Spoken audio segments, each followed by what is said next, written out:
it'll be a mommy hustle, it'll probably fail, and but I'll get some rookie mistakes out of the way. I was going to people's homes and collecting their things to bring them to like 100 cobblers I was testing.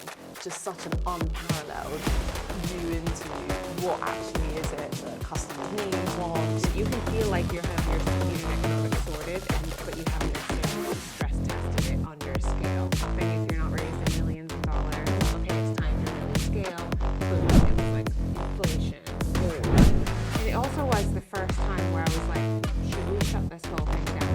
It wasn't exactly what it seemed, and it was a bit of a rushed marriage, and it turned out not to be a very good one. It takes balls to get back up. Everybody finds wisdom in a downturn. Right. Vanessa Jacobs is the New Yorker turned Londoner, co-founder of Circulo, her third venture. She's also the former CEO and exited founder of The Restory, a luxury aftercare service, named as one of Walpole's brands of tomorrow back in 2019. A circular economy expert, passionate about designing great customer experiences and building the infrastructure to scale. Welcome to the show, Vanessa. Thank you. Lovely to be here. So you are obviously a circular economy expert, passionate about the space. What first ignited your passion before it was even a trendy term? So I am not one of these natural entrepreneurs. I can't work for anyone. I'm too independent. I'm not one of those types. And nor did I actually come at this from a sustainability point of view at all. The kind of background story is that it was 2008. I was new to London. I had just, my Swedish fiance had become my Swedish boyfriend became my Swedish fiance. He got an opportunity to move here to London. I was desperate to get out of banking. So I was like, yes, I'll follow you anywhere. My big ambition at the time was to be a management consultant. So I had my interview lined up at Accenture, and as one would do in New York, I went and got my, this specific suit that I felt like a badass in, and I got my suit pressed, and I went to get my shoes shined up, and this cobbler he broke the shoe and was like kind of licking his teeth and telling me that they weren't broken and calling me love and all this stuff. And this is all like, this archetype, but like it was even so much stronger having not been from here. And then he told me he wouldn't shine the shoes because they weren't profitable. So like I just picked my jaw up off the floor, went home, got a new pair of shoes, spent the next 8 years at Accenture quite happily, but that kind of experience had just planted a bit of a seed in my mind that I couldn't let go of. And over the years, I would every interaction I would have with a brand, particularly an expensive brand who wouldn't help me access the level of care I wanted for the expensive thing I bought, and every kind of other teeth licking guy in a dry cleaner, all of this just festered and became this huge problem. Yeah. And so I actually solved this. I wanted to see something in the world. I just created it for me. Yeah, I love that. I didn't, and it just, really kind of course I was aware of how dirty the fashion industry was and all of this, and I cared about it, but that wasn't the first problem I was trying to solve. I was trying to solve for trust and experience. Yeah, okay, all right. So I'm going to rewind a little bit because there's a few bits I want to get stuck into there. So one is, that's an experience that I feel like a lot of women can relate to. It was funny actually because I was just reading about that pain point that you experienced with that archetype, as you described, with grumpy old man with an attitude problem at a dry cleaners. Funny enough, this is not a word of a lie, such a coincidence. I just picked up this exact blazer I'm wearing now from the dry cleaners yesterday, and I had that exact same experience. Okay. And it's funny they still exist. They still exist, and it is still that painful one-man band, independent little shop. They maybe some of them don't even take card. They're not really modern. They're not really prioritizing that customer service, and it really stands in such stark contrast to the luxury fashion space. And so coming back to your shoes that this cobbler broke, obviously you still got the job anyway, right, at Accenture. So you did. So you did get the job. Well, it didn't hinder your confidence too much in the interview then. So you had this power suit. I have to ask as well, what was that power suit that you wore to the interview? I mean, I think at the time it was like a Benetton suit or something like that. Yeah, it wasn't anything. It wasn't anything but special. It gave you that confidence. But going back to your point that these men mostly. I don't mean to demonize them. Some of them are lovely, but this experience, like it's these, it's like these kind of old men with attitude problems, or and they're catering mostly to women. The opposite demographic. Because breadwinner or stay-at-home mom, you're controlling all of that kind of spend in the household. Yeah, definitely. And I also felt like there was like this massive disconnect between, like, you have no appreciation for like what this thing, the role that this thing plays in my life, be it functional. I didn't pay the rent to get it, or or it was my mom's. Like, they just have no. Yeah, totally. And so I felt like that was part of the experience I was trying to solve as well. I can completely. I understand what that jacket means to you, because it goes with everything, and like I get it. Exactly, you would totally get it, but this guy who sorted out the dry cleaning, exactly. could not give less of it. Anyway, so this was, you said, around 2008, so this was, a while ago, and this was for this interior extension, and you got that job, you were there for a few years, but you mentioned that you'd identified that pain point that you'd experienced as an individual, and so was that the kernel of that entrepreneurial idea that then led to the Restory? Yes, over the years. That was the kind of small seed in the ground that kind of led to it and started to fester, and then late 2013, I had my second son, and I knew I wasn't going to get fired, but I knew how this was going to go. That I was going to kind of languish in a certain place at Accenture for a long period of time, my career, and I was going to stall out for a while, and I knew from my own personality, I was going to find that deeply, deeply frustrating. So I had been, I had had this experience before with Film Chicks, my first accidental venture. My husband and I had made a couple angel investments.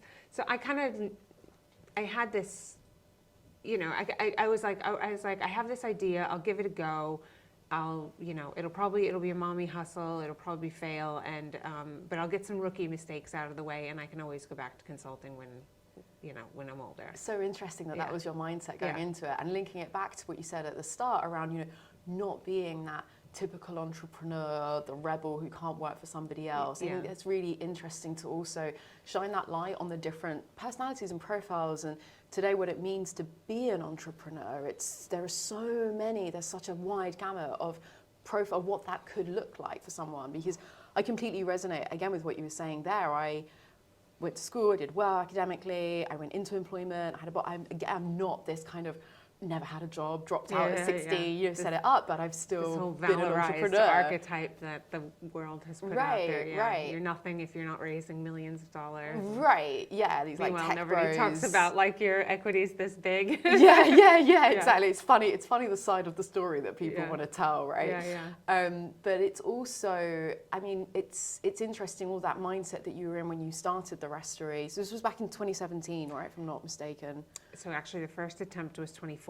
Oh, okay. I quickly, it started out as a retail-led concept, and it was like, in my mind's eye, it was like Joe and the Juice meets this shoe shine shop, and you could also kind of drop your stuff, it would all be done elsewhere, but you could drop and collect, like kind of in these stores. Oh, okay. And so more kind of a cafe. When you say Joe and the Juice, there's somewhere you could go and stop for a coffee, a drink. Kind of like a vibey dry cleaner with a shoe shine stand. Okay. And but I quickly realized that you're the cheapest form of labor there is, and that sucks. And I was like, okay, this is going to take a lot of capital, and I have no track record, and and I'm not up for the ride to get the one prototype in the right place. And in the meantime, prior to setting that up, I'd been telling basically the moms on the school run that I was going to do this, and I needed to test partners that I was going to send people's shoes to. So I was going to people's homes and collecting their things to bring them to the 100 cobblers I was testing, and I would go into their homes and they would they'd be like, "This is so great, you're in my home." So I was like, I could do this another way. This doesn't need to be in a retail space. So I did that. So I did that first concept for about 4 months, shut it down. had this noodle of an idea that it could be done somewhere else. Went to a friend of mine in tears. I was like, you need to talk me off the cliff. I just blew all this money, shut it down in 4 months. I'm a total failure. She was like, no, no, no, you learned a lot. And this is totally valid. And she was somebody who she styles like super celebrities. And she was like, you need to point this really high end. And I was like, well, you know, really? Do they want this? She's like, oh yeah. And I followed her around for a few months, and I would go into these enormous wardrobes, and I would get the fix-it pile. You know, they always have like the throw away, fix-it pile, and I would do the fix-it pile. And but I got to talk to the owners of these clothes, their assistants, their stylists. Like so I got an idea of like what people wanted, and that was kind of my test bed. Really being directly on the front line, speaking to customers. Like it also sounds a bit like the concierge MVP that I think is talked about in like Lean Startup book, for example, where another version of it is kind of like the mechanical Turk, where you're still there, you're the one doing that heavy lifting, whether it's going directly into people's homes, whether it's you updating the order status online, you know, whatever that looks like exactly. Doing the unscalable thing first. It's so frowned upon from that scale operational efficiency perspective, but right in those early days, it gives you just such an unparalleled view into what actually is it that customers need, want, speaking to them, like nothing compares to that. Well, I didn't even know that anybody wanted it. I mean, I had a feeling there were other people like me, but I wasn't like, I don't live on the Boltons. Like I wasn't one of those people, but I was like, oh, but if they want it, then there's more. Here. Okay, interesting. So that was what led to, so you kind of had that first pancake, which we all have. Yeah. And then you kind of relaunched. So that's what kind of gave me enough juice to go out and kind of start the Restory. Amazing. So that was the start of the Restory. So what was the 2014 business? Was it not the same name? So it was called the Shine Box. So the 2014 business I only had for 4 months. And then I shut it down and I went stealth for a year, following my friend around into the Boltons. And then 2016, late 2016, I incorporated as the Restory. Okay. Then I got with a branding person, a brilliant guy named Hugh Morse, and we rebranded the whole outfit and relaunched it in 2017. And the people had started asking me for more and more leather goods type stuff, particularly color discoloration. And, when like the leather goods scratch up against something, and like nobody did that. Now you see it in lots of places, but absolutely nobody did that back then. So the first thing I had to do was find somebody who could I had the guy who could fix the shoes. I had some seamstresses. Those were easy things, but this other thing was like going to be really hard.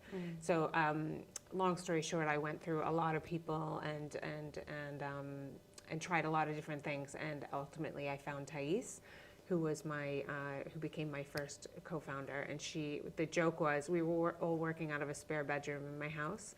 And the joke was that, I would service the customers and she'd figure out how to get pen marks out of crocodile bags. And nice. I still have dye stains on the floor in that bedroom from the early days of the Restory. I love that. And then when Thais had enough tricks up her sleeve to, we felt like we could go to market, we brought on Emily. And that was like summer 2017. So, amazing. So that's when we kind of that's when we really got going. And so in a nutshell, what was the core value proposition for the Restory? It was that you had this magical place called the Restory that you could just send your things. It's totally hassle-free, and that somebody understands what that thing means to you, and they're going to look after it like it's yours, and it's it's going to be easy, and you can trust it. Amazing. It has that appreciation for those garments that some of those guys are lacking.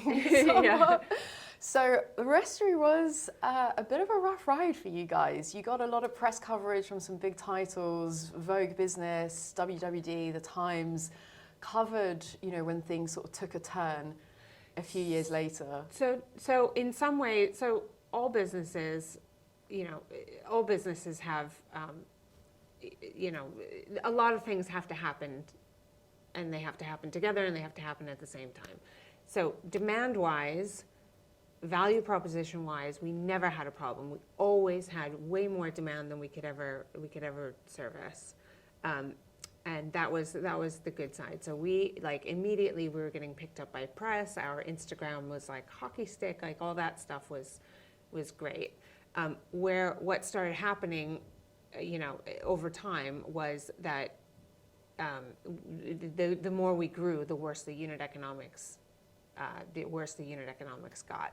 So even though we were starting to build some tech to kind of get around things like that, but we always had this thing that we always thought that that unit economics would get sorted out with scale, which just absolutely doesn't happen. Even if you have a lot of tech behind it, it's still you can feel like you have your unit economics sorted, but you haven't necessarily stress tested it under scale.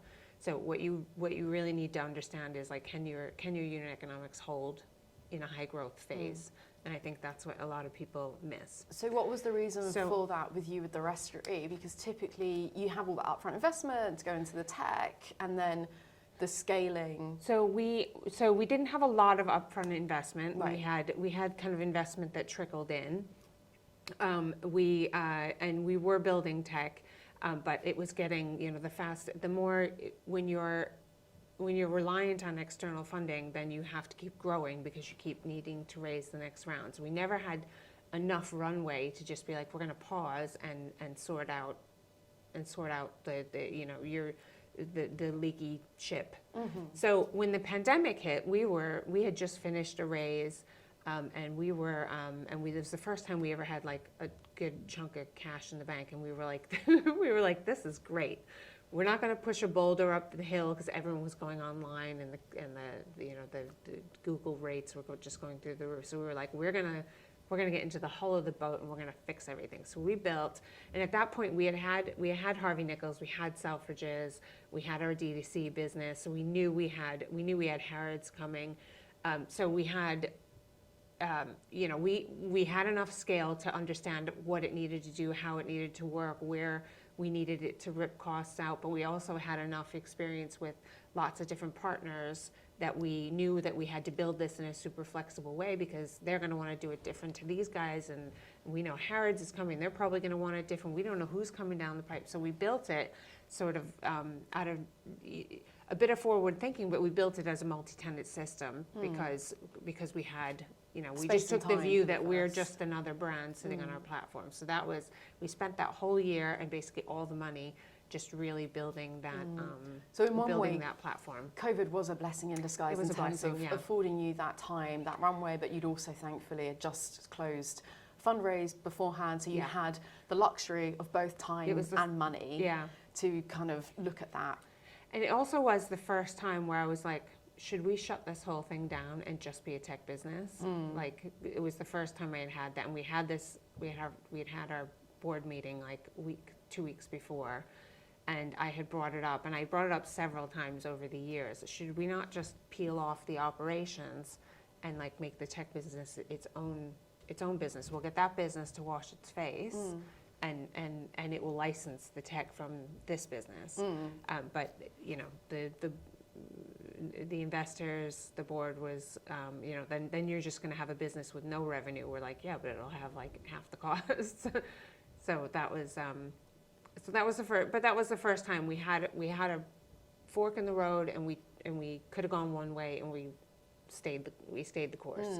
But we did invest a ton in the platform just to make those unit economics close that gap. Interesting that your investors and the board weren't as receptive to that idea of doubling down on the tech side of things. Do you think that they were a bit like, this is the deal that we bought into, this is the business that we're investing in, and sort of wanted to stay? Yeah, that was a little bit of it because that was a little bit of it. So the person who was with us at that meeting had brought in a lot of investment, so that maybe there was some of that, but also it's an emerging industry, and it still is a little bit early. So it's it's like, well, how long is that going to take? And you're gonna build this big thing before anybody actually wants it. So is this also what you meant around this time? I read that you put somewhere about, feeling that pressure to scale and those unit economics not quite working out. Was that the external investment that kind of took the pressure up a notch? So that was when that investment enabled us. It didn't put us in the black, but it did enable the curve to start, however you draw the graph. But it started trending toward black, and it was definitely going nowhere. So coming out of the pandemic, we had Harrods in the pipeline, but we closed Harrods, Farfetch, Manolo Blahnik, Nicholas Kirkwood. Like in that year, we brought on 6-ish other brands. So that was like a high growth phase for us, and everyone was like, okay, it's it's the end of kind of mid 2021. The pandemic's definitely over. We've all got our jabs. We're like, all right, now is the time to scale, to ramp things up. Yeah. So that's when all the retailers were coming back online. We had Farfetch and a couple of small brands at that point, and the big pressure at the time from the investors was like, okay, it's time to really scale, and from the brand side, the pressure was like, when are you getting to America? When are you getting to America? So there was kind of all that pressure. And so we're edging towards the next big chapter in the Restory with the US, the acquisition. So I love the line in terms of exits around businesses don't get sold, they get bought. And so I read that you had a US competitor, right? Yeah. You had a US competitor that reached out to you initially to gauge a merger potentially, and what happened next there? So that had been like, I don't know, probably a little bit after the pandemic, and we just kind of like blew it off. But we kept them in our sights because we knew that they had just raised a lot of money. So we knew that they were someone to keep an eye on. But we weren't really thinking about that. So we're under all this pressure to to really grow. We're scaling fast. We were also like running the business really hot. We had brought on an FD. We brought on a director of operations, so it was that kind of classic. I think some people talk about when you go from startup to scale up. No, but it's like 7 to 17 employees to 75. There's a great PE company that's invested in like proper corn and stuff. I can't think of their name at the moment, but they used to do this podcast and they used to talk about this a lot. Right. So we were kind of getting into that phase. We had a lot of staff and we were setting the business up so that when an investor, when the Series A money hit the bank account, we would hit the ground running, and that's what we were doing. Obviously the trouble came, and then we ran into 2022, and then boom, it was like inflation, war, all the VCs are starting to, keep their powder dry because they need to protect the investments they've already made. So we kind of ran into that whole thing, and we were like, and then honestly, we were getting a little bit long in the tooth and things like that. So we were like, all right, we need to do something big. Isn't it crazy, by the way, sorry to just interject here really quickly, but isn't it crazy how all of those horrific things that happened in the more recent years were worse than the global pandemic in 2020? Because I definitely experienced many more worse things in those years afterwards than the global pandemic. Yeah, because the government stepped in and saved all of our businesses. And right. In some ways, it's not really fair of me to say because I'm not a very vulnerable person, but I think it was, in some ways, it wasn't healthy. I think it kept a lot of businesses that weren't viable. Yeah. It enabled them not to take necessary pivots or just stood up a lot of businesses that didn't need to be there. No, you're completely right. I think when there is too much, and I include us in that as well. Okay, interesting. Thank you for being vulnerable and saying that about your own business there. Yeah. But no, it is true. I mean, this is where at the moment, without going off course here, but where things have been so tough, and we have had these macroeconomic challenges and all the rest of it. VC funding has dried up. It is so tough, but it's meant that you can't forgive. There's a lot of businesses that have really been pushed to the limits, right? And that really have rising to the challenge. A lot of them were kind of forgiven, if you like, with that, all the extra capital and all of those kind of headwinds. And the loans right. Quick one, this is future Steph coming to you from beyond. If you're enjoying this episode, then you can probably guess what I want you to do. Please do me one tiny favor that costs you nothing and takes a second of your time. Hit that subscribe button. It really helps to support this show, and I'm really grateful for you listening. Let's get back into it.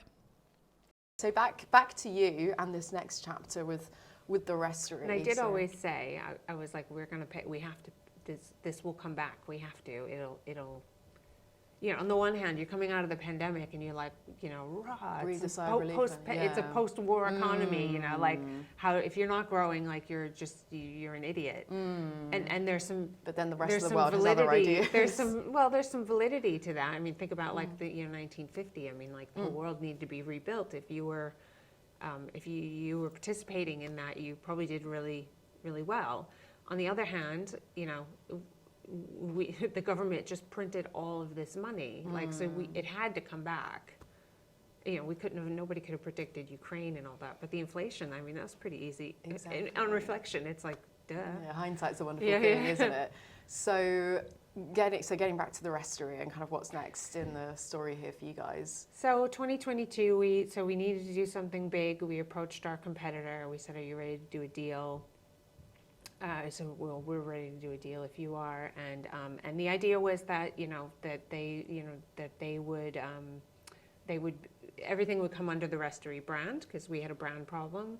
We felt that they had sorted out a bunch of operational things that we felt that we hadn't. That was our impression, at least. We we were going to continue to build out Europe, and they were going to be in America. I mean, to cut a long story short, it wasn't exactly what it seemed, and it was a bit of a rushed marriage, and it turned out not to be a very good one. On the upside, didn't last very long, and they never really valued the B2B opportunity. So we kept the technology. That is a fantastic benefit that you had in the process, which I want to hear more about in a second. But just sticking with this horrible part in your journey, because I know that things all went kind of south there. I saw online that some of those big titles covered what was happening in terms of all three co-founders walking out, the staff being terminated, just all kind of, those, Vogue Business, WWD, The Times, like those titles were covering what was going on. How did that affect you while you're going through this incredibly fraught time in the business? And did you manage to keep some of that press kind of at arm's length, even mentally? So we felt like we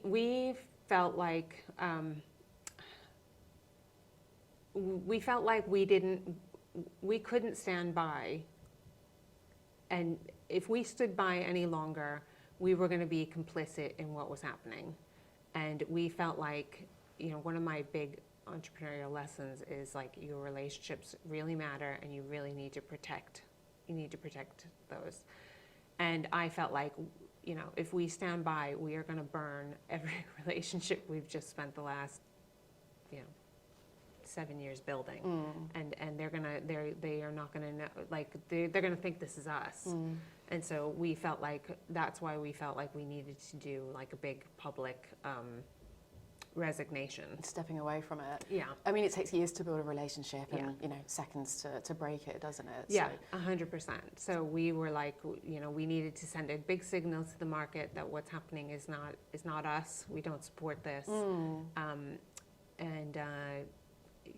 then it wasn't us that let the staff go. Yeah. It's interesting then. So that was more of a concerted effort for you to kind of make sure that you got the story straight, that was out there in the world, people knew. Well, we had thousands and thousands of people's things, like in our facilities, right? That we weren't. That needed to be looked after. Yeah, and all the way because back. They mean something. Yeah, exactly. And this is what I was going to say, kind of all the way back. And we weren't sure that we didn't feel like we had enough control to look after people properly. So we had to let them know that we're not in control, and so we're not.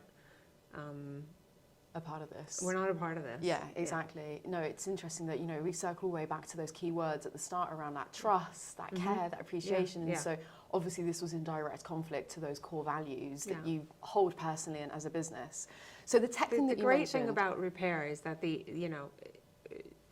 emotional coefficient of something, like looking after something that somebody already owns and likes it enough that they want it back, that they're gonna trust you with it and they want it back. I mean, that's the beauty, that's the opportunity in it.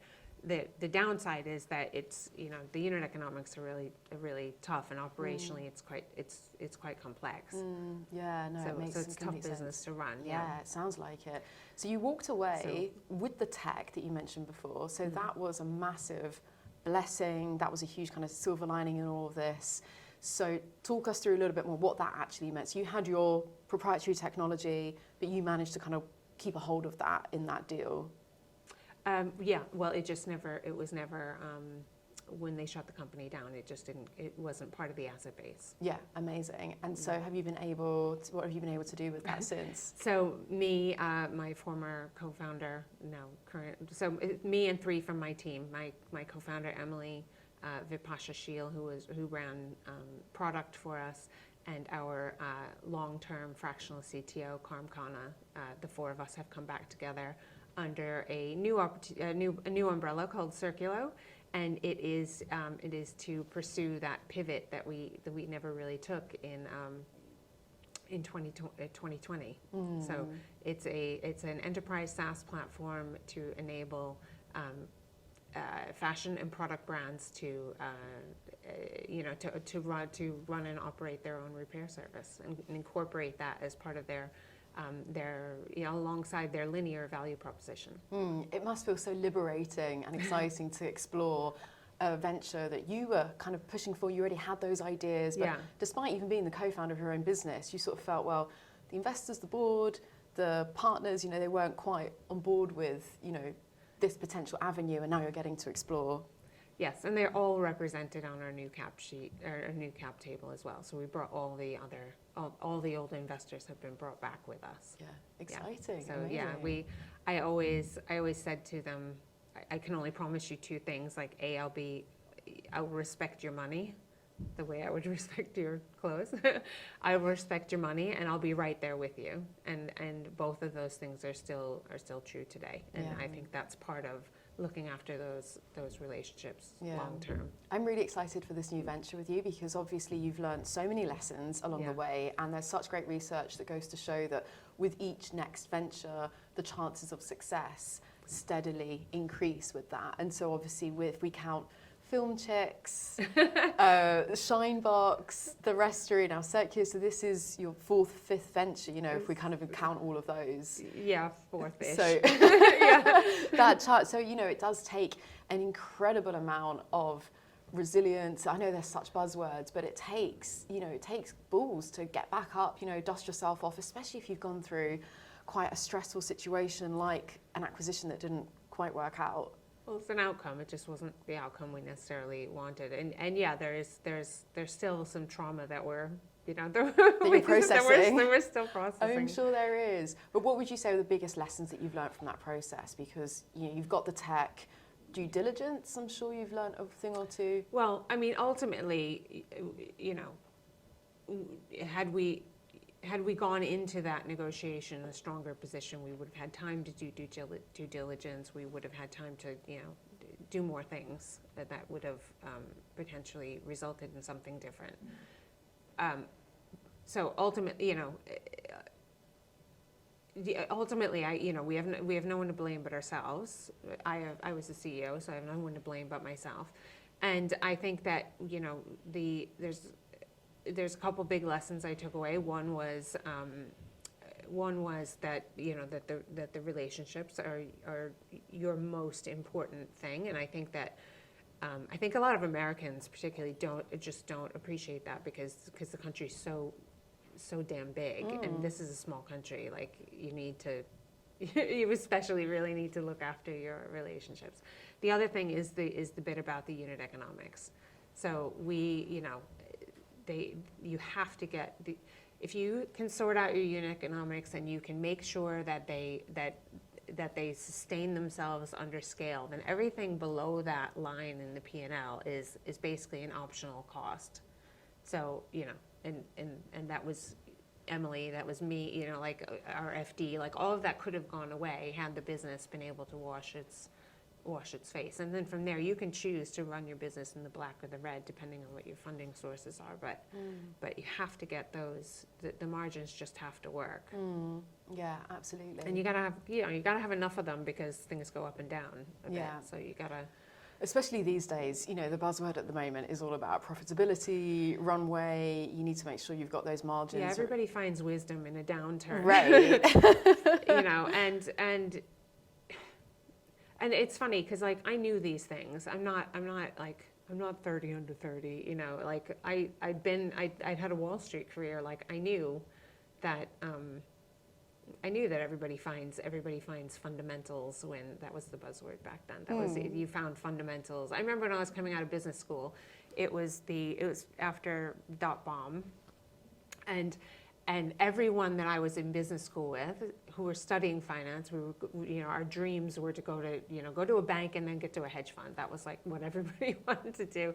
And everybody was saying, no, I don't want to go into equities. I don't want to go. It's too crazy. Everyone wanted to go into fixed income, which is debt. And this was, and I remember thinking like this is a phase, but it was. We all go through these cycles, don't we? Yeah. So when you're saying like you knew those things, I knew those things, but when I was living it, it was still hard to actually put it into practice. It's like I said, like coming out of the pandemic, it was, it was a post-war economy. On the other hand, we'd printed all this money, and like printing money means inflation. Like so, I knew all of that stuff. But how do you balance that? And especially, how do you balance that if you need the money? Like if you're not profitable, you need to keep growing to attract the next round of investment. I mean, how do you balance those things? Am I correct? And that's the kind of the real world stuff that like people who, when I was just an analyst on Wall Street, I mean, that's the stuff you don't get. That's that operator experience that people don't understand. Is this the difference of, almost not seeing the wood for the trees, so to speak, in terms of, when it's your own business, you're so close to it, you're in it, you've got more of that emotion, as opposed to an analyst on the outside that can look at it more cleanly with the numbers? I mean, I think there's it's not that I couldn't see the forest through the trees, but it was, you are only dealing with the best information you have at the time, and you have to make a call. So you can see the forest, but you still got to get through it somehow. And how do you do that? Yeah, and you've got challenges in that process. So it wasn't a vision problem. It wasn't. It wasn't like I said. It was never a demand problem. It wasn't even a product market fit problems. It was a scale and a profitability problem. Interesting. It's interesting. Scalability and profitability. So many think that once you achieve that magical product market fit and you have the demand, everything else falls into place. Yeah. But actually, because you went further with this business and you had all of that success, your own particular story has demonstrated that, of course, there are more challenges to scaling a successful business. There's those other things that are at play here. So I was actually going to touch on your decision-making frameworks, because I completely relate to the fact that, we all live very busy lives, especially if we've got kids in the picture as well, and you've got the realities of if you haven't had a good night's sleep, or you've got meetings, you've got the real life, the day-to-day. And so exactly on your point there, you can only ever make, the best decision with the information you've got at any point in time. So where do you go for when you have to make a big decision or a tough decision? Do you have like a framework or a process that you use for arriving at, what needs as CEO? So I'm a bit older than a 30 under 30. So I think that my generation tends to kind of hold things in, but I know I have to force myself to just go out and talk to people, because the process of articulating it gets it out of your head. Otherwise, just kind of ricocheting between your ears. So the first thing I do is just go and talk to you know, as I'll go through my phone and just scroll through the names, and like somebody, I'll be like, you know what, that person, I'm going to call that person, because they tend to frame things, you know, or they simplify things, or they've been through this before, things like that. So the first thing I do is kind of look for people. You know, you look to your team, obviously, but then you look externally as well for people who are totally detached. And do you find that they help you arrive at a decision that you knew was probably something that you would have taken in the first instance, but you just kind of needed to air it out with someone and sense check that you're not crazy? Yeah, I mean, yeah, that's, well, like I said, I went to my friend after I closed the Shine Box, and she helped me see, you know, she planted the seed for the Restory, you know, so things like that, yeah. I know it's a very leading question that I ask you. It's just having asked some others on the show, that is kind of the conclusion that they arrive at, they kind of know, whether it's intuitively or, you know, maybe there's a lack of confidence, they're just not quite sure, but speaking it through with somebody just helps. Even if they disagree, even if they've got a different point of view, that's also a good test, because it also shows how, oh no, actually I do think this is the right thing, right? So I don't know that I have like a specific framework, and being an ex-consultant, I know that every not all frameworks work perfectly in all situations. So it does help you kind of think through things. But I think for me, it was, you know, just, you know, you start talking to people who are smarter than you, or tend to kind of view things from a certain angle. And I know enough that even if it's uncomfortable, it's going to be valuable. And somebody told me kind of, I wish, like, too late in life, I wish that somebody told me this when I was young, like, everyone's just faking it. So just ask. Like I was explaining even to my 13-year-old son the other day, he was complaining about one of his teachers, and I was like, you know what's going on in her head? Because I see her, she's like 28-year-old woman. I'm like, she's standing up in front of a room full of 14-year-old boys. I'm like, here's what's going on in her head, you know, and she's tough because she kind of feels like she needs to be, and she needs to put on this persona. So like, we're all faking it. So I learned a long time, not too long, longer ago than I wish I had known it younger, but I knew it long enough ago that, you know, just ask, don't be shy, be vulnerable. Yeah, yeah. It's not really And something I'd like to add to that is I do think most people like to be asked. I think that's something that's a really important message, right? And it's helpful to them too. And whenever Exactly. anybody would call me and ask me anything, like, you're so grateful to be thought of. well, it's flattering to be asked, right? But it's also like thinking through somebody else's problems, like, is much easier. It helps you think through your own, right? Because when to think through someone else's problems, it's you know, you can see it better than they can, obviously, but it also helps you go back and it helps you think through your own issues, like, what, you know, and then you can go, I don't know, you can do things like, what would I tell myself to do if it were, you know, things like that. Yeah, amazing, great advice. So the time has absolutely flown. I don't know how this has happened, because I feel like we're kind of warming up, but I'm really grateful for you sharing your story and what you've been through, you know, lots of lessons learned that, you know, I have founders, a lot to share. Yeah, no, I've got absolutely. a lot of lessons at this stage. Not everyone has set up their own business, let alone a number of businesses, and then let alone, you know, that number's even smaller of founders who have exited. And then that number goes even smaller when that exit doesn't quite go to plan either. So you're definitely in a very tiny minority, which is important, you know, to have you here and share your story. The final question, which is the tradition on the show, strategy and tragedy, is often the best lessons come from the biggest mistakes or tragedies.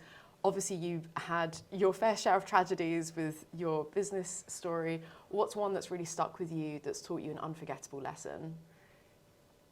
The relationships, and to not get caught in the trap of being wholly reliant on external funding. That's a really important message, especially now where people are so desperate for funding.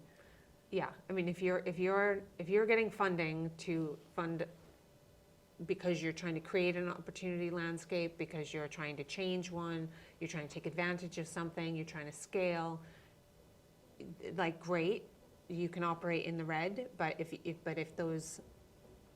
the unit economics won't hold under stress, you're just making things worse for and yourself. It's very hard to scale and get to anything that looks like profitability. Yeah, absolutely. Wise words from Vanessa Jacobs. Thank you so much again for joining and for sharing some of your story. Really genuinely excited to see, what you do next. You've got, a lot of things that are on your side that are going in the headwinds are in your direction. We're wiser and we're a little bit meaner. Wiser and a little bit meaner. I love it.